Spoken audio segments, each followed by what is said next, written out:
భార్గవ్ పై fake ప్రచారం clarity ఇచ్చిన నాగార్జున యాదవ్ ఈ రోజుల్లో ప్రధాన పత్రికల్లోనూ మెయిన్ స్ట్రీమ్ మీడియాలోనూ వచ్చినా కూడా ఏది నిజమో ఏది ఫేక్ న్యూసో గుర్తించడం సగటు పాఠకుడికి వీక్షకుడికి అతిపెద్ద సమస్యగా మారిందనే కామెంట్లు వినిపిస్తున్నాయి.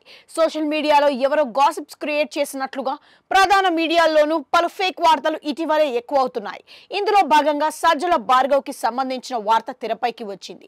ఇటీవల కాలంలో ఫేక్ న్యూస్లు ప్రధాన మీడియాలోనూ ఎక్కువైపోతున్నాయి కామెంట్లు వినిపిస్తున్నాయి. వైసీపీ సోషల్ మీడియా వ్యవహారాలకు ఇన్ఛార్జ్ సజ్జల భార్గవ్ దూరంగా ఉంటున్నారని, ఆయన తండ్రి ప్రభుత్వ సలహాదారు సజ్జల రామకృష్ణారెడ్డి రోజు జగన్ వద్దకు వస్తున్నప్పటికీ భార్గవ్ మాత్రం దూరంగా ఉంటున్నారని పార్టీ నేతలు చెబుతున్నారు. ఆ పార్టీ వర్గాల్లో ప్రచారం జరుగుతుందని అంటూ ఒక వార్త వైరల్ గా మారింది. అక్కడితో ఆగని ఆ వార్త.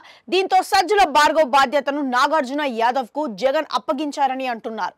దీంతో ఈ విషయంపై స్వయంగా నాగార్జున యాదవ్ స్పందించారు. వైసీపీ సోషల్ మీడియా కోఆర్డినేటర్ గా సజ్జల భార్గవ్ ను తప్పిస్తున్నారన్న వార్త పూర్తిగా అవాస్తవమని, తప్పుడు ప్రచారాలను నమ్మవద్దని తెలిపారు. ఇందులో భాగంగా బలమైన ప్రజాపక్షంగా నిర్మాత్మకమైన మన సోషల్ విభాగ సైన్యం వైఎస్ జగన్ మార్గదర్శకత్వంలో సజ్జల భార్గవ్ ఆధ్వర్యంలో ప్రభావశీల పందాల్లో సాగుతుంది.